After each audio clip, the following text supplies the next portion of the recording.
بسم اللہ الرحمن الرحیم۔ السلام علیکم دوستو آج ہم بات کریں گے ٹماٹر کھانے کے فائدے کے بارے میں۔ ٹماٹر ایک ایسی سبزی ہے جسے کھانا بنانے میں استعمال کیا جاتا ہے، لیکن ہم میں سے اکثر لوگ اس کی افادیت سے واقف نہیں ہیں۔ ٹماٹر میں وٹامن سی، وٹامن کے، آئرن، پوٹاشیم اور دیگر متعدد اجزاء موجود ہوتے ہیں۔ اسے اینٹی آکسیڈنٹ کے طور پر استعمال کر کے بلڈ پریشر کو بڑھنے سے روکا جا سکتا ہے۔ روزانہ کی غذا میں ٹماٹر کو شامل کر کے ہائی بلڈ پریشر جیسے مرض سے بچا جا سکتا ہے، جس کی وجہ اس میں پوٹاشیم موجود ہے۔ غذا میں مناسب مقدار میں پوٹاشیم چہرے کو سوجن سے بھی بچاتی ہے۔ روزانہ ناشتے میں ٹماٹر کھانا نہ صرف جلد کے لیے مفید ہے بلکہ یہ وزن کم کرنے میں بھی معاون ثابت ہوتا ہے۔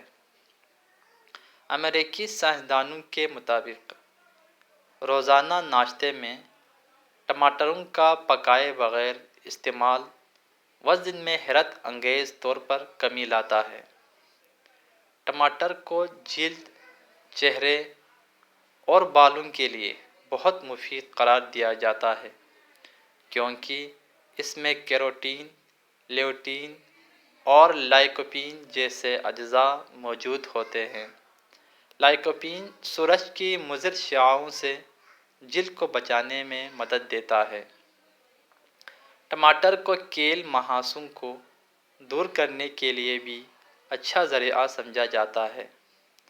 اس میں موجود وٹامن اے، سی، کے اور تیزابی خصوصیات چہرے کو کیل مہاسوں سے صاف کرنے میں مدد دیتی ہیں۔ اس کے گودے کو چہرے پر لگائیں اور 10 منٹ بعد دھونے کے بعد آپ نتیجہ دیکھ کر حیران رہ جائیں گے۔ اس کے استعمال سے ہاضمے میں بھی مدد ملتی ہے اور یہ آپ کے میٹابولزم کو بھی بہتر بناتا ہے۔ امید کرتا ہوں ناظرین ویڈیو آپ کو پسند آئی ہوگی۔ پسند آنے کے صورت میں اس چینل کو سبسکرائب کرنا نہ بھولیں۔ شکریہ۔